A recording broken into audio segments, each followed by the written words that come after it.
Spoilers ahead. Watch out, and take care. The movie begins with Roy Pulver, a retired Delta Force soldier, who is currently experiencing the 139th rendition of the same day. He's trapped in a time loop that resets every time he dies, and he's been through it so many times that he knows the day's rhythm by heart. Every morning at 7 a.m., a man breaks into his apartment and attempts to murder him and the woman he slept with, followed by a helicopter with a gunner appearing outside his window and shooting his flat till it explodes. Roy knows precisely where and how to maneuver to escape all of this, and jumps out the window to land on a sand truck, which he has missed 22 times before he started getting it right.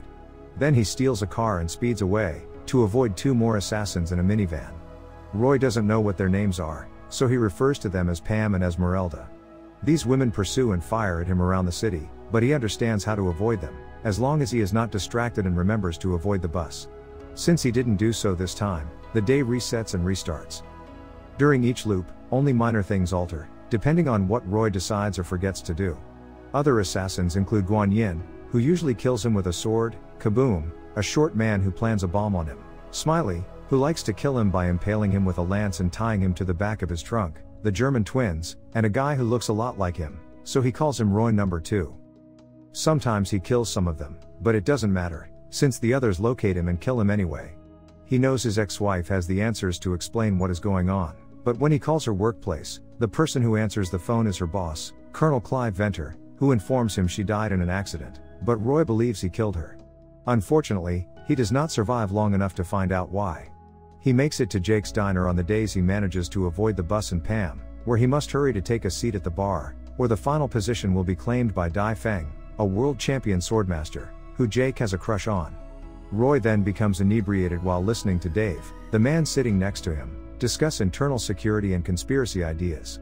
At 12:47 a.m., the assassins invariably find him, and kill him directly in the middle of the diner, implying he has never made it more than a minute past this point. If he does not come to the diner, he will be killed sooner. He has already explored every other available route.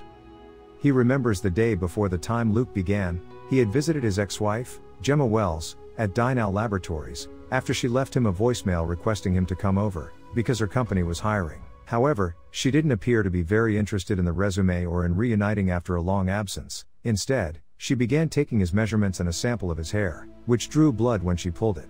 While Venter and his bodyguard Brett kept an eye on them through the security cameras, Roy questioned Gemma about the strange machine she was working on, which she believed had the potential to unmake all time and space, and even destroy the Earth if used incorrectly. Roy also brought up their son, who was unaware that he is his father and believed Roy is a family acquaintance. He begs to be heard, telling Gemma that he can understand losing her since he chose work over her, but he deserved a chance to be in his son's life. Brett interrupted their conversation, reminding Gemma that this was a restricted location, but Gemma explained she had a unique deal with Venter. When Roy attempted to hand over his resume, Brett informed that they were not hiring, implying Gemma lied, but she dismissed him. Before Roy left the building, Gemma informed that she had brought him a birthday present that he must unwrap, and that he should remember Osiris. Meanwhile, Venter was upset that Roy had seen and learned about his experiments, so he instructed Brett to deal with him, employing random assets rather than professional warriors, so no one can track the assassins down. Then he summoned Gemma to his office, and chastised her for violating security standards, inviting Roy over. When night fell, Roy went to a bar and picked up a woman named Alice, a dental hygienist. The bartender observed that Roy would never be satisfied with his one-night affairs, since he can't stop thinking about his ex-wife. While Alice was in the toilet, he received a call from Gemma, who told him she was about to do something severe, and needed his assistance, but Venter cut her off before she could say anything else. Roy could see Gemma was angry, but he preferred to return to his apartment with Alice, rather than try to contact her again. While Roy and Alice were having fun, Gemma placed Roy's hair and blood in a tube, and inserted it into the contraption she had been working on. Venter assumed she had gone rogue, seeing this on the surveillance cameras, and he dispatched Brett to find her. This was the last normal day Roy had before the loop began. But now that he's revisited his recollection of his chat with Gemma, he recalls he's never examined the birthday present she sent, so he eventually opens the package, and discovers a book titled Isid and Osiris with a message from Gemma on the back cover, saying time waits for no man. He is so preoccupied with the book that he forgets to take the necessary precautions to evade the assassins. He dies twice more, before escaping with the book, owing to discovering a button on the car he constantly hijacks, that he has never noticed earlier. After touching it, the car accelerates significantly, leading him to miss the exit that leads to Jake's diner. Instead, he finds himself at the underground Atlanta Mall, where he settles down to read the book left for him. He has no idea what the story of Isid and Osiris has to do with anything, but he stops reading when he notices his son Joe purchasing something from an older child. When he learns he is the only family he has, now that Gemma is gone, he follows Joe inside an arcade, where esports events are held. Every time he passes near a screen, it glitches, but Roy doesn't notice. He simply approaches Joe and scolds him for skipping school. He inquires what he purchased, but Joe demonstrates that they are simply cards, not any unlawful substance. Then Roy invites him to lunch, and as they leave the building, he realizes the time is 12:50, the longest he has ever lived since the loops began. He thinks they must have put a tracker on him when he examines what he has done differently, and the metal walls of the diner and the underground location of the shopping mall have kept him safe. The assassins arrive at that moment, and kill Roy as he holds Joe and throws himself between the bullets and the kid, dying as he tells him he is his father. When the day begins again, he inquires about the tracker with the man who has broken into his apartment, but he refuses to tell him where it is. Roy arrives at the diner, and immediately rushes to the restroom, to meticulously scrutinize his body, even going so far as to shove his fingers up his rear, but he still does not discover the tracker. Remembering Dave is an expert on this subject, he asks him where he would hide a tracker, and Dave proposes the teeth. This reminds Roy of Alice, the dental hygienist, putting him to sleep on a dentist chair, while Brett watched them. She had been a part of their trap the whole time. After obtaining more alcohol and pliers from Jake, Roy enters the bathroom with Dave, and begins extracting his teeth, until he discovers the tracker, only to be killed a second later by Roy number 2. When the day resumes, he questions Alice, who informs Brett paid her to implant the tracker. Roy goes about his business, until he arrives at Jake's diner, where he removes the tooth with the tracker, and carries it to an abandoned building to use as a trap. His plot succeeds, and Pam appears, but she refuses to reveal who hired her, so he murders her with her own gun, which had belonged to a German ruler. Roy is aware that Gemma has placed him in this situation for a reason, but because he cannot travel far enough back to save her, everything is useless. His only option is vengeance, so he enjoys his newfound freedom, and murders all the assassins who have been pursuing him. He calls Brett on the phone he stole from Kaboom, and vows to find him inventor. Roy drives to the lab, and attempts to bash the door open with his car, but instead crashes and is shot by Brett. A series of loops begin, in which he tries various plans to sneak into Die Now, such as sending his car with bombs, and pretending to be Roy number 2.